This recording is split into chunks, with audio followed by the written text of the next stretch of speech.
Hi everyone and welcome back to my channel. For today's video, we're doing a full review and reveal of the October Boxycharm Premium Takeover box. Super excited to walk through all of the items in here and really quite surprised that we got all of the info this early, but we are going to jump into all of those fun Tarte Takeover products for the month. So if that's something you're into, make sure to keep on watching and don't forget to subscribe because I upload every other day and that'll be the best way to stay up to date on all the fun stuff I'm posting.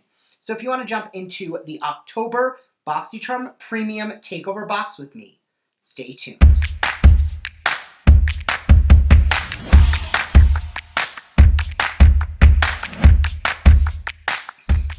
Alright, so it's not often that we get a full box reveal before the month even starts, but Boxycharm posted on their Instagram, and I'll put the picture up here, the full Tarte Takeover box with each individual item. We're going to walk through all of them. I have used most of them, and the one or two I haven't used, I have some thoughts on, and today that's what we're going to jump into. So, first item, and I will put images up on the screen, is the Sunrise Amazonian Clay Eyeshadow Palette.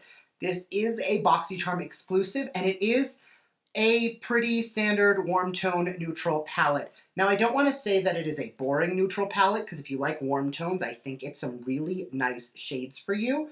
But it is a 9-pan warm tone palette. Nothing super special or super exciting. We've gotten so many Tarte eyeshadow palettes, and I have so many of them, and the formulas, I will say, are pretty inconsistent. I have some that I've used that I absolutely love, game changer, ride or die favorites, and I have some that I've used that are honestly not that good and not worth using again, and everything in between. So for me, the palette is something that if the formula is really good, I'm really excited to play with. But if it is one of their not as great formulas, then I'm not really as excited for it. Next is the Drink of H2O Hydrating Boost Moisturizer. Now, I've gotten a few of these over the years. I know I got a couple of them a few different times in my FabFitFun boxes. I believe they also came in Boxycharm. And I'm just not a huge fan of this moisturizer. It's a very light gel formula, similar to like the Tatcha water cream, which I used to love. The Tarte, however, I just feel doesn't do enough hydration for my skin.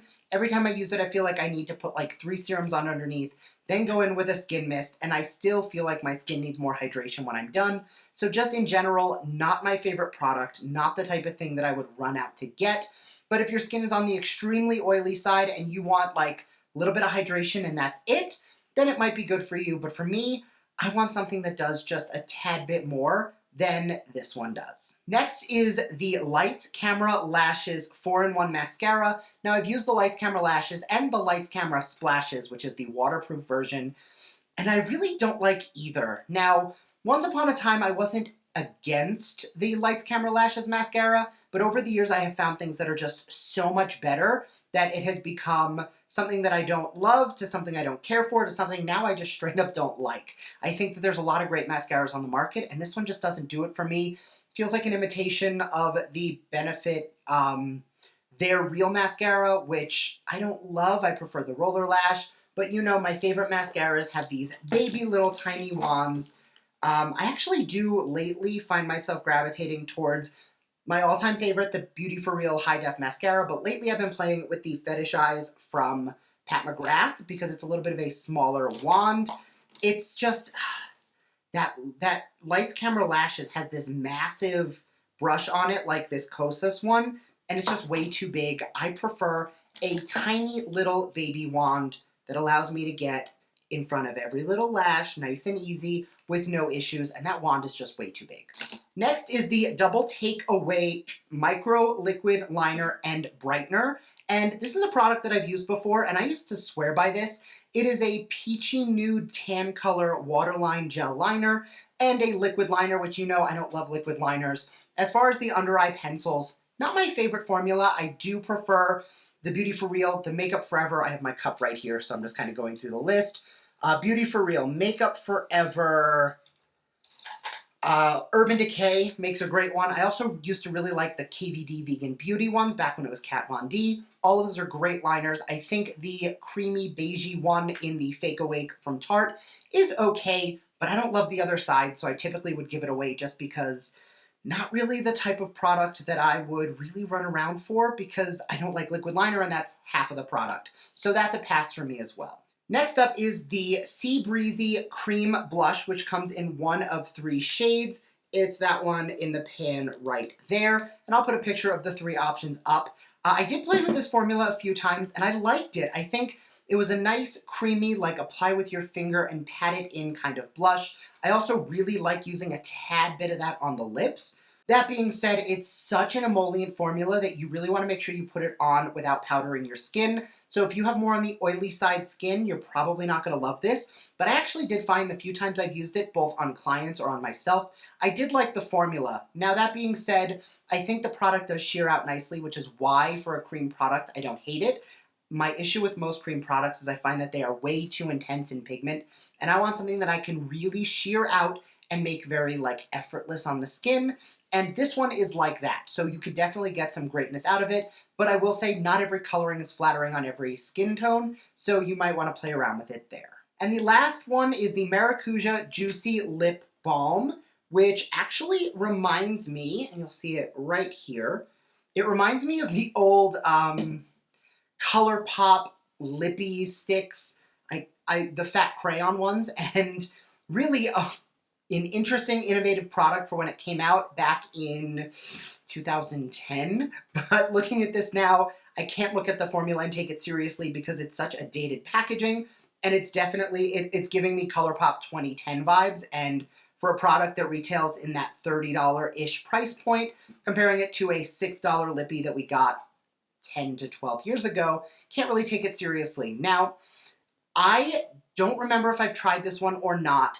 I believe I've had it, but I think it had an allergy ingredient in it. I'm going to double check, but I believe that it had apricot in it, so I didn't try it. So this is the all-in-one lip gloss and tint. Does come in a bunch of different colors.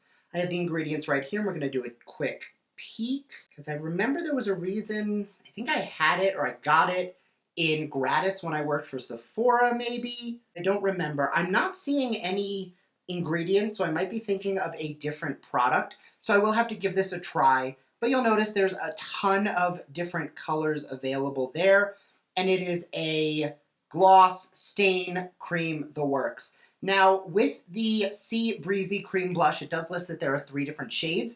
It does not list any shades with the lip product, so you could be getting it in, I mean, it says there's 8 different shades on the Tarte website, and you could probably get it in, 11 shades.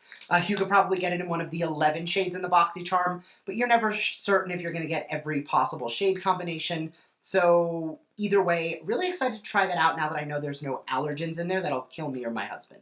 Now, looking at this box as a whole, I will say that it is a pretty good takeover box, all things considered. I think, you know, the fact that it is a moisturizer and then a bunch of makeup that really does give you that full face effect.